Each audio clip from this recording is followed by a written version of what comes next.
Assalamualaikum warahmatullahi wabarakatuh. Bertemu lagi bersama Ibu Sylvia. Kali ini kita akan membahas latihan soal profesional bahasa Indonesia part ke-9. Yuk simak. Soal yang pertama dimulai dengan soal bernomor 41. Cermati penjelasan berikut. Hakikat dan prinsip dasar teori pendekatan struktural dalam menelaah atau mengapresiasi karya sastra adalah sebagai berikut. 1. Bentuk telaah sederhana karena yang ditelaah struktur intrinsik semata. Kedua, yang ditelaah dalam karya sastra unsur intrinsik dan juga keterkaitan dengan unsur ekstrinsik. Yang ketiga, menelaah keterkaitan antara satu unsur intrinsik dengan unsur intrinsik lainnya. Keempat, proses telaah dari unsur bagian ke unsur keseluruhan, lalu nilai-nilai yang tersirat dan juga dikaitkan dengan kehidupan nyata. Kelima, dasar pertimbangan untuk menentukan makna semata-mata dari unsur intrinsik.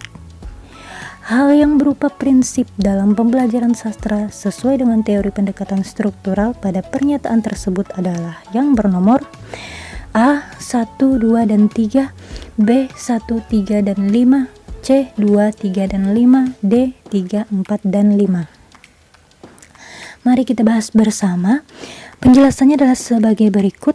Hakikat dan prinsip dasar teori pendekatan struktural dalam menelaah atau mengapresiasi karya sastra, baik prosa fiksi maupun puisi atau naskah drama adalah sebagai berikut. Bentuk telaah sederhana karena yang ditelaah struktur intrinsik semata. Kedua, unsur yang ditelaah hanya terbatas pada unsur intrinsik serta keterkaitan antara satu unsur dengan unsur intrinsik lainnya. Ketiga, proses telaah dari struktur bagian ke struktur keseluruhan. Keempat, teknik telaah analitik, yaitu memberi makna tiap bagian struktur intrinsik, kemudian baru kepada makna totalitas. Kelima, dasar pertimbangan untuk menentukan makna semata-mata dari unsur intrinsik. Keenam, pangkal tolak telaah linear dari bagian ke konsep totalitas secara otonom. Ketujuh, esensi sastra terlepas dari konteks kesemestaan atau universal atau bersifat umum. Berdasarkan penjelasan tersebut, jawaban A, C, dan D salah karena dalam pembelajaran yang menggunakan teori pendekatan struktural hanya dengan penganalisisan unsur intrinsik, tidak menyinggung unsur ekstrinsik karya sastra yang dibahas. Jadi yang benar adalah jawaban B yang benar karena sesuai dengan teori pendekatan struktural karena pembelajaran berkaitan dengan penganalisisan unsur intrinsik. Ada sebuah tabel, ini penjelasannya. 1. Pengenalan informasi tentang struktur intrinsik karya sastra. Kedua, pemahaman atau menganalisis informasi struktur untuk pembentukan konsep. Ketiga, rangkuman dan penyimpulan hasil analisis untuk memperoleh gambaran makna. Jadi tadi yang benar adalah jawaban yang B. Kemudian kita beralih ke soal yang kedua bernomor soal 42. Berikut soalnya. Teori strukturalisme dalam penganalisisan karya sastra memiliki kelemahan, yaitu A. Strukturalisme murni terlalu jelas dan lengkap mengungkapkan teori sastra pada setiap penganalisisan sebuah karya sastra. B. Penelaahan karya sastra tidak terpisah dengan latar belakang sejarah karena karya sastra harus dikaitkan dengan latar belakang sejarah. C. Teori strukturalisme kurang meyakini bahwa karya sastra mempunyai struktur yang objektif. D. Telaah strukturalisme hanya menekankan otonomi karya sastra sehingga menghilangkan fungsi referensial karya sastra dan fungsi sosialnya. Mari kita bahas bersama. Berikut penjelasannya. Penjelasannya itu teori strukturalisme adalah keyakinannya yang terlalu berlebihan terhadap otonomi karya sastra. Akibatnya terabaikanlah dua hal pokok yang penting dipertimbangkan dalam rangka mencari dan menemukan makna karya sastra, yakni kerangka sejarah dan kerangka sosial budaya yang mengitari karya sastra tersebut. Secara lebih perinci, kelemahan itu adalah A. Strukturalisme murni belum mengungkapkan teori sastra yang tepat dan lengkap. B. Menelaah karya sastra secara terpisah, padahal karya sastra harus diteliti dan dipahami dalam rangka sistem sastra dengan latar belakang sejarah. C. Terlalu meyakini bahwa karya sastra mempunyai struktur yang objektif. D. Telah strukturalisme yang hanya menekankan otonomi karya sastra akan menghilangkan fungsi referensialnya sehingga karya sastra kehilangan relevansi sosialnya. Jadi jawaban A, B, dan C salah karena sangat bertentangan dengan teori strukturalisme. Jadi yang benar adalah jawaban D yang benar karena telah strukturalisme hanya menekankan pada otonomi karya sastra sehingga menghilangkan fungsi referensialnya karya sastra dan fungsi sosialnya. Oke, langsung saja kita beralih ke soal yang ketiga bernomor soal 43. Cermati penjelasan berikut. 1. Puisi sering dipertentangkan dengan prosa, dalam kurung cerpen dan novel. Kedua, dalam hal ini, prosa diberi pengertian sebagai karangan bentuk bebas, sedangkan puisi adalah karangan bentuk terikat. 3. Sebenarnya pengertian tersebut tidak sepenuhnya benar, sebab keduanya, baik prosa maupun puisi, sebagai karya sastra memiliki keterkaitan pada aturannya masing-masing. Keempat, prosa memiliki keterkaitan pada kaidah keprosaan seperti tema, sudut pandang, pengisahan, penokohan, alur, latar, dan amanat. Sedangkan puisi secara umum terikat pada pemadatan kata, persajakan atau rima, larik, dan pembaitan. Pernyataan yang spesifik yang membedakan prosa dan puisi dalam penjelasan tersebut terdapat pada kalimat bernomor A1, B2, C3, dan D4. Mari kita bahas bersama, berikut penjelasannya. Jawaban A, yaitu kalimat bernomor 1, yaitu puisi sering dipertentangkan dengan prosa. Ini belum menampakkan perbedaan yang spesifik antara prosa dan puisi. Jawaban yang B, yaitu kalimat bernomor 2, yaitu dalam hal ini prosa diberi pengertian sebagai karangan bentuk bebas, sedangkan puisi adalah karangan bentuk terikat, masih belum menunjukkan secara spesifik penjelasan perbedaan prosa dan puisi. Kemudian jawaban yang C, yaitu kalimat bernomor 3, yaitu sebenarnya pengertian tersebut tidak sepenuhnya benar, sebab keduanya, baik prosa maupun puisi, sebagai karya sastra memiliki keterkaitan pada aturannya masing-masing. Pernyataan ini melemahkan pernyataan kalimat bernomor 3, yaitu prosa nomor 3 atau kalimat sebelumnya. Jadi yang benar adalah jawaban yang D, yaitu kalimat bernomor 4 yang benar, yaitu prosa memiliki keterkaitan pada kaidah keprosaan seperti tema, sudut pandang, pengisahan, penokohan, alur, latar, dan amanat. Sedangkan puisi secara umum terikat pada pemadatan kata, persajakan atau rima, larik, dan pembaitan karena perincian penjelasan perbedaan sajian teks dan isi teks gender puisi dan gender prosa. Jadi jawaban yang benar adalah yang D. Kemudian kita beralih ke soal yang keempat bernomor soal 44. Berikut soalnya. Cermati diksi pada larik puisi berikut. Judul puisinya adalah Di Akuarium. Kulihat ikan-ikan berenangan, alangkah nyaman dan tenang hidup tanpa persoalan. Betapa inginku menjadi ikan. Dari balik kaca matanya cemburu memandang. Barangkali ingin menjadi manusia, menjadi aku yang pergi memancing di hari Minggu. Oleh Ajib Rosidi. Larik yang memiliki citraan perasaan terdapat pada larik A. ke-1, ke-2, dan ke-4, B. ke-2, ke-3, dan ke-4, C. ke-2, ke-4, dan ke-5, D. ke-3, ke-5, dan ke-6. Mari kita bahas bersama. Berikut penjelasannya. Citraan adalah salah satu sarana kepuitisan yang digunakan oleh penyair untuk memperkuat gambaran pikiran dan perasaan pembaca. Sarana ini berkaitan erat dengan pengalaman indrawi penyair atau objek-objek yang disebutkan atau diterangkan dalam puisi.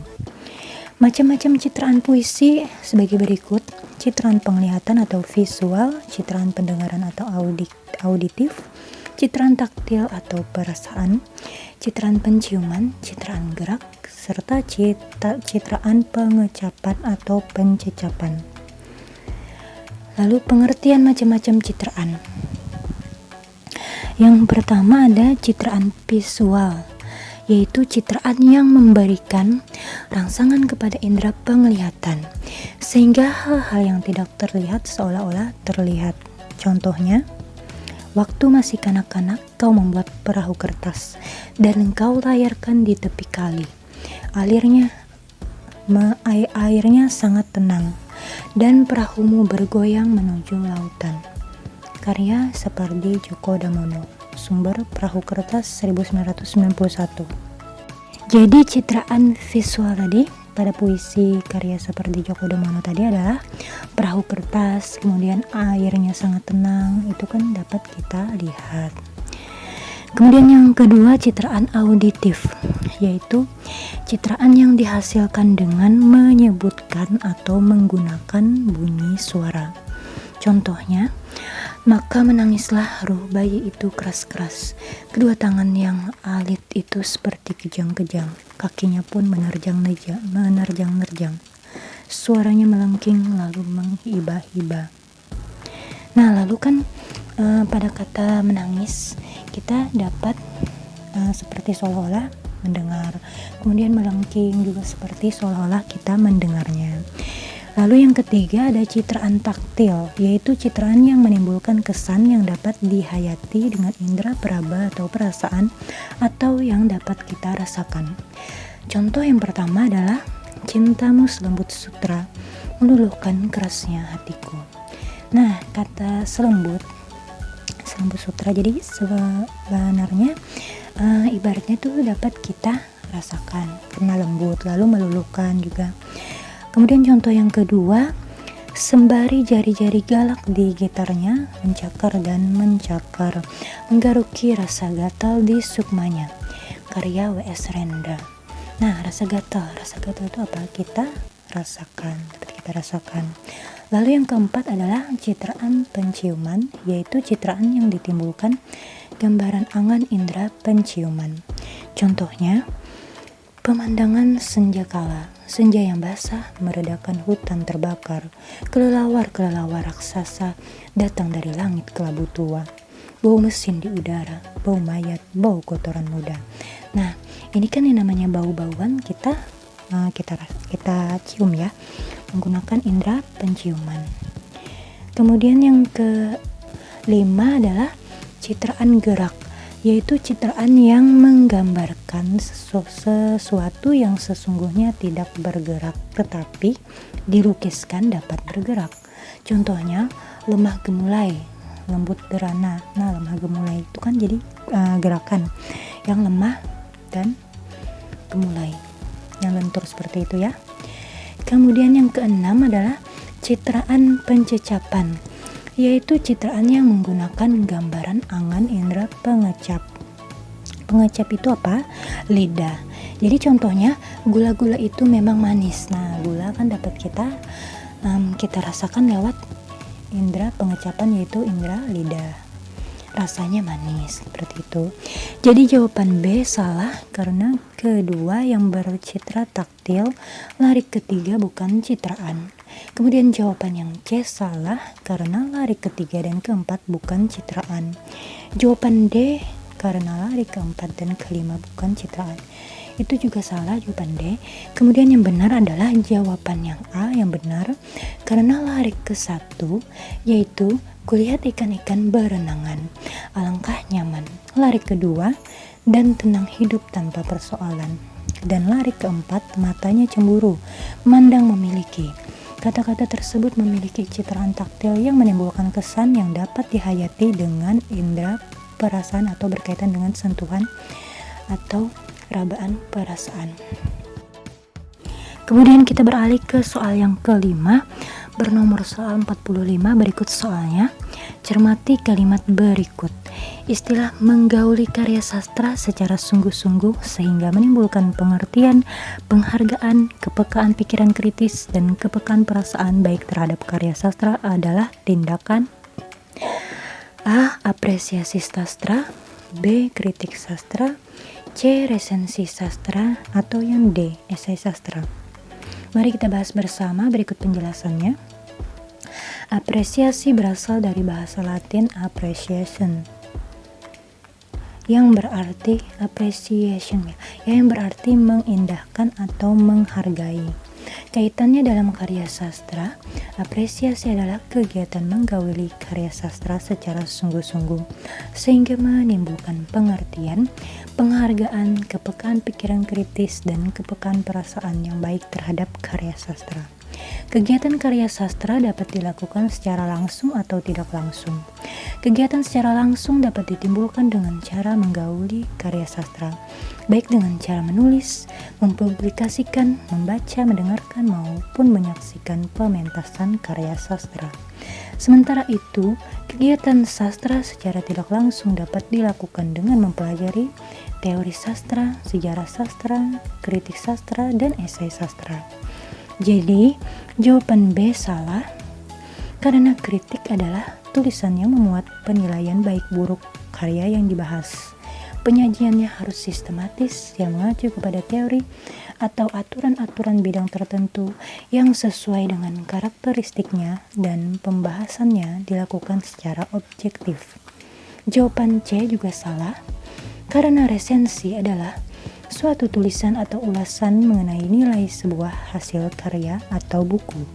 Tujuan resensi adalah tulisan timbangan suatu hasil karya atau wawasan tentang baik dan kurang baiknya kualitas suatu tulisan. Jawaban D salah, karena esai adalah berbentuk prosa, bersifat subjektif, pendek atau singkat, bersifat menerangkan saja, dan tidak teratur dibanding kritik. Ciri-ciri kritik adalah berbentuk prosa, harus objektif, tidak bisa pendek, terdapat penilaian baik buruk, dan lebih sistematis dibanding esai. Jadi jawaban yang benar adalah A, karena apresiasi adalah kegiatan menggauli karya sastra secara sungguh-sungguh, sehingga menimbulkan pengertian, penghargaan, kepekaan pikiran kritis, dan kepekaan perasaan baik terhadap karya sastra. Demikian 5 soal yang kita bahas bersama tadi. Salah hilap mohon maaf. Wabillahi taufik wal hidayah. Wassalamualaikum warahmatullahi wabarakatuh. Nantikan pembahasan soal pedagogik atau soal profesional lainnya di channel YouTube ini. Terima kasih.